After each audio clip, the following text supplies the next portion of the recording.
ओम शांति। दादी जी के द्वितीय पुण्य स्मृति दिवस पर 27 मार्च 2022 को हम सब बच्चों का दादी जी को सत सत नमन। दादी जी के पुण्य स्मृति दिवस पर हम दादी जी की विशेषताओं से भरी उनकी कहानी, उनके ऊपर बनी अनेक कविताएं हैं, उनके जीवन में अनेक गुण हैं, अनेक विशेषताएं हैं, जिन्हें हम पढ़कर सुनकर यदि स्मृति में रख दादी के कदम पे कदम रख चलें तो हम बाबा के अति प्यारे अति लाडले बच्चे बन सकते हैं, जिस प्रकार दादी जानकी बनी। तो दादी जानकी के ऊपर ब्रह्मा कुमारी सुकांती चंद्रशेखरपुर भुवनेश्वर ने एक बड़ी ही सुंदर कविता बनाई। पहले इस कविता को सुनते हैं, फिर दादी जी के जीवन की कहानी सुनेंगे और फिर उनके जीवन की कुछ विशेषताएं व उन्होंने हम बच्चों के लिए जो गुण बताए उन गुणों को सुनेंगे। दादी जी के ऊपर कहानी सुनते हैं। आओ सुने हम दादी माँ की सुंदर एक कहानी। आओ सुने हम दादी माँ की सुंदर एक कहानी। सतायु वाली दादी हमारी बनी विश्व महारानी।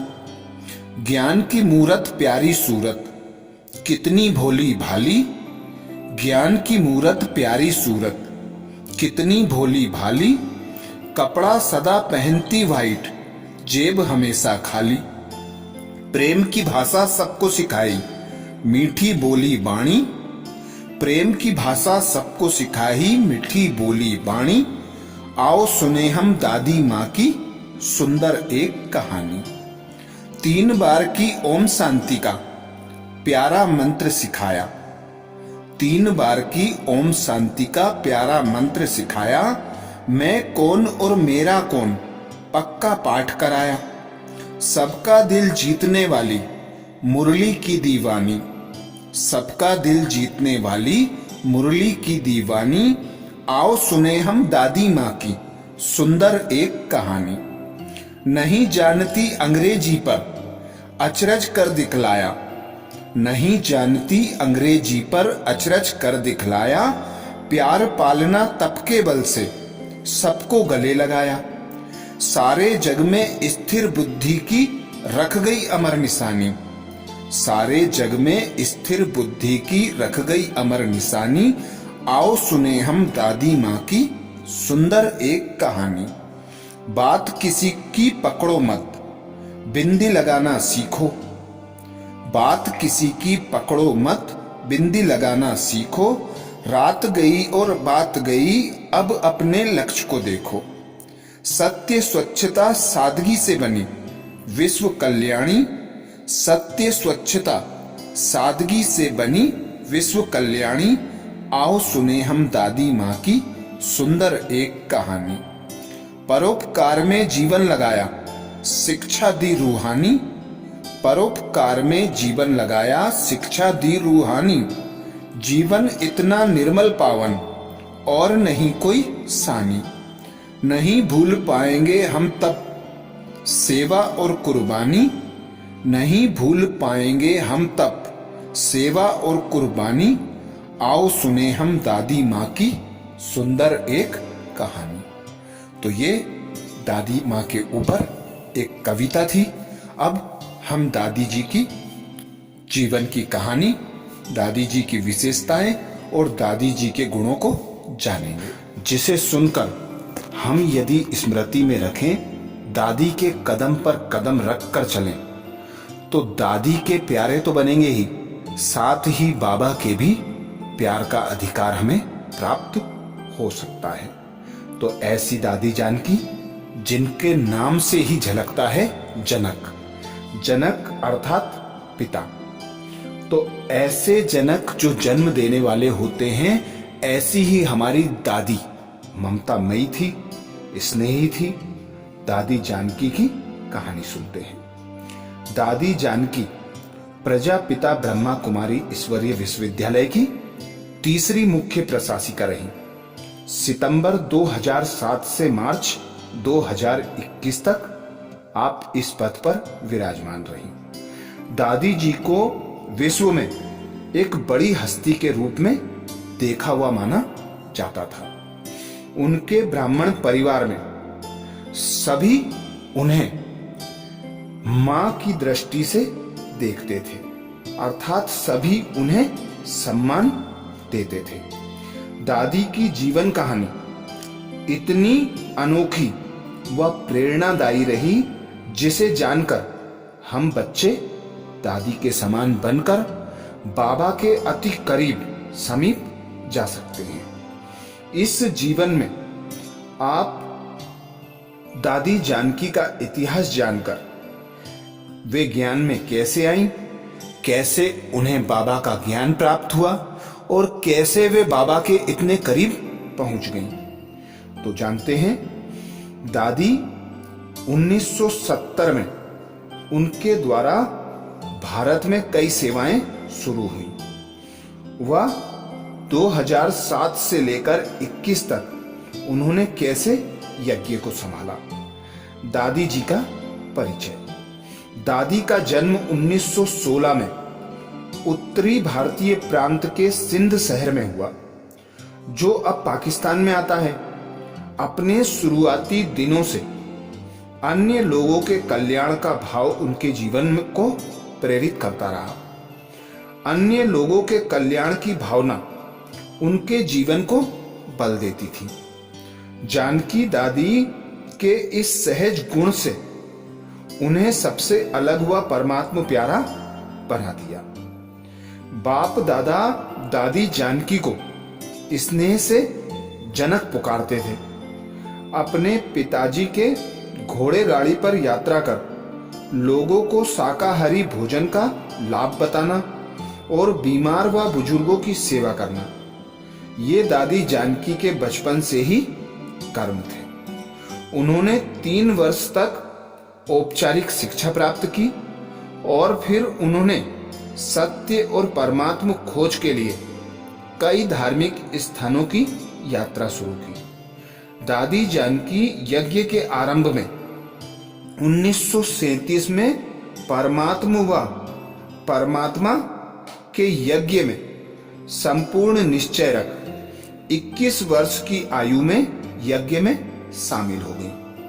दादी जी अन्य लोगों की तुलना में 1 साल देरी से आईं, इसलिए उन्होंने तुरंत अपना जीवन इसमें समर्पित कर दिया और मुरली को दिन में 5-6 बार पढ़ना शुरू किया। ओम मंडली के साथ दादी जी की यात्रा। दादी 180 लोगों के संगठन में शामिल हुई, जो कराची पाकिस्तान में एक नया आध्यात्मिक अर्थपूर्ण जीवन जीने के लिए आए थे। इस संगठन ने अपना समय गहन आध्यात्मिक पुरुषार्थ में समर्पित किया।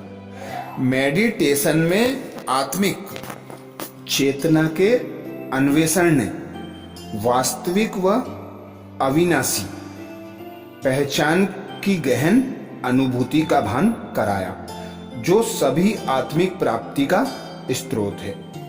स्व परिवर्तन के लिए परमात्मा याद के अभ्यास की विधि द्वारा कुशलता प्राप्त की गई। यह सब 1939 से लेकर 1950 के मध्य हुआ। दादी को वर्ष 1950 में शहरों के आसपास सेवा के निमित्त भेजा गया। दादी जी ने हमेशा बाप दादा के श्रीमत के अनुसार कर्म किए। अधिक पुरुषार्थ से, मुरलियों के मनन चिंतन से वे सभी के समीप और बल्कि उनके आगे पहुंच गईं। दादी जी ने ईश्वरीय सेवा में स्वयं मातेश्वरी मम्मा सरस्वती सेवाओं के दौरान दादी जानकी की मार्गदर्शक बनी। बाबा ने दादी को दिशा निर्देशन और मुरली देने के लिए कई पत्र भी लिखे। मम्मा 1965 में भौतिक शरीर का त्याग कर अव्यक्त हुई, जिसके बाद बाबा 1959 में अव्यक्त हुए। फिर दादी जानकी सहित वरिष्ठ दादियों के पास अब पहले की तुलना में कई अधिक जिम्मेदारियां थीं। यज्ञ का कार्य करते हुए दादी ने बढ़ती सेवाओं में गति बनाए रखी। 1959 के बाद नए सेवा केंद्र अधिक तेजी से खुलने लगे। दादी की अंतर्राष्ट्रीय सेवा। अव्यक्त बाप दादा ने 1974 में दादी जानकी को लंदन की अंतर्राष्ट्रीय सेवा के लिए निर्देश दिया।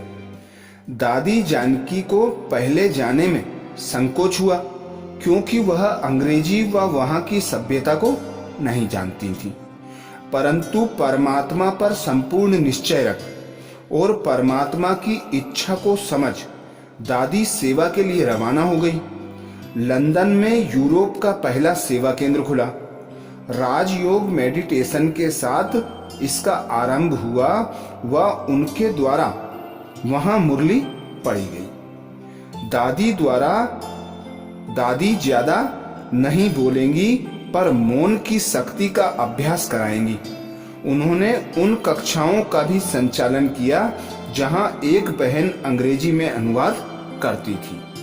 दादी ने सफलतापूर्वक आध्यात्मिकता, दिव्यता व मूल्य की जड़ें ब्रह्मा कुमार कुमारियों के मन में स्थापित की। वह विश्व सेवा की निमित्त बनी। वे जड़ें अब पूरे विश्व में 140 से भी अधिक देशों में व्यापक रूप से फैली हुई हैं। ब्रह्मा कुमारीज के प्रमुख के रूप में दादी जानकी। दादी प्रकाश मणि के अगस्त 2007 में जाने के बाद दादी जानकी ने समूचे यज्ञ की जिम्मेदारी ली। फिर दादी जानकी मधुबन में स्थानांतरित हुई और तब से उन्होंने मधुबन से ही सभी सेवा केंद्रों का मार्गदर्शन किया। बीके जयंती को भी सभी यूरोपीय केंद्रों के निदेशक के रूप में नियुक्त किया। इस समय तक कई बीके आध्यात्मिक रूप से परिपक्व हो चुके थे कि वे दूसरों का मार्गदर्शन कर सकें और निर्णय ले सकें। 103 वर्ष की आयु में जीवन के अंतिम दिनों में दादी ने शरीर से सेवा न कर पाने पर भी अपने शुभ कामनाओं व वाइब्रेशनों द्वारा सेवा की। दादी का संपूर्ण जीवन बलिदान व सेवा से भरा हुआ रहा, जो सभी को प्रेरित करता है। वर्ष 1978 में टेक्सास विश्वविद्यालय यूएसए के medical and science research institute ने दादी जानकी को दुनिया की सबसे स्थिर बुद्धि वाला मनुष्य घोषित किया। उन्होंने अपनी रिपोर्ट में कहा कि जटिल बुद्धि परीक्षण करते हुए भी उनकी बुद्धि पूर्ण रूप में स्थिर है। दादी जानकी खाना बनाते, भोजन करते, लेक्चर देते, हिसाब किताब करते, बातचीत करते, सोते हुए हर समय उनकी ईईजी में लगातार डेल्टा लहरें ही आती रही। 1997 में लंदन में Dadi Janki Foundation for Global Health Care के नाम से एक चैरिटेबल ट्रस्ट खोला गया। 2004 में उन्हें दुनिया के लिए मानवतावादी सेवाओं के लिए जॉर्डन के राजा अब्दुल्ला द्वारा अल इस्तिकलाल स्वतंत्रता का पदक के पहले आदेश के ग्रैंड कार्डन से सम्मानित किया गया। 2015 में तत्कालीन प्रधानमंत्री श्री मोदी ने दादी जी को स्वच्छ भारत अभियान का ब्रांड एम्बेसडर नियुक्त किया। दादी ने हमेशा याद दिलाया, मैं कौन मेरा कौन। उपराम रहने वाली दादी जानकी ने 27 मार्च 2020 में भौतिक शरीर का त्याग कर अव्यक्त बाप दादा की गोद ली। जनक बेफिक्र बादशाह, चिंता मुक्त योगी और अपने पिता के संग में खेलती और रहती है और माता के समान पालना देती है। यह महावाक्य स्वयं भगवान ने अव्यक्त दादी गुलजार के तन द्वारा हमें सुनाए थे। जनक बेफिक्र बादशाह, चिंता मुक्त योगी और अपने पिता के संग खेलती और रहती है और माता के समान पालना देती है। ये थे दादी की कहानी। दादी जानकी ने हम बच्चों को विशेष 4 गुण धारण करने की शिक्षा दी। दादी बोली, हमारे जीवन में 4 गुण सदा होने चाहिए। पहला, धीरज। मन को धीरज दो, जल्दी अधैर्य ना हो जाओ। अधैर्य व्यर्थ चिंतन में ले जाती है, दुखी बनाती है। दूसरा गुण दादी जी ने बताया, सहनशीलता। इसकी गहराई में जाएंगे तो सहन करने की शक्ति आती जाएगी। मुझे सहन करना पड़ता है, माना दुख हुआ, शक्ल में थोड़ा भारीपन आएगा, कभी आंखें गीली भी हो जाएंगी, तो यह भी सहनशीलता नहीं है। तीसरा गुण दादी बोली, सबके साथ मित्रता का भाव हो। मेरा कोई शत्रु नहीं, निंदा हमारी जो करे मित्र हमारा होए। जो महिमा करे उसको मित्र मानो, जिसने कुछ निंदा की या गलत बोला उसको शत्रु मानो। यह लक्षण ज्ञानी तू आत्मा के नहीं है। महिमा करने वाले तो खुश भी करते हैं और कभी कुछ भी कह सकते हैं, पर सही मार्गदर्शन करने वाला, आगे बढ़ाने वाला, हमारी गलतियों को बताने वाला हमारा निंदक है, तो उसे हमें सबसे बड़ा मित्र मानना चाहिए। चौथा गुण दादी जी ने बताया, गंभीरता का गुण। यह गुण हमें ज्ञानी तू आत्मा बना देता है। जैसे बाबा मुस्कुराता कैसे है, बाबा की मुस्कुराहट में साधारणता तो नहीं है। बाबा की मुस्कुराहट में बहुत शक्ति और शिक्षाएं समाई हुई हैं। शब्द थोड़े, रूप बड़ा स्नेह और शक्ति वाला हो, साधारण ना हो। दूसरा, रूह रिहान में रमणीकता हो। कोई सीन ऐसी आ जाए तो सीरियस ना बन जाए। सीन देखते सीरियस हो जाएंगे तो हमारे मन पर और शरीर पर इफेक्ट आएगा, वायुमंडल में भी आएगा। वायुमंडल को सदा शांत, सच्चाई, प्रेम वाला रखना, उसमें दुख की लेन देन का बिजनेस बंद हो जाए। तो ऐसे अंतर्मुखी, गंभीरता, रमणीकता को धारण करने की दादी जी ने हमें शिक्षा दी। अच्छा, ओम शांति।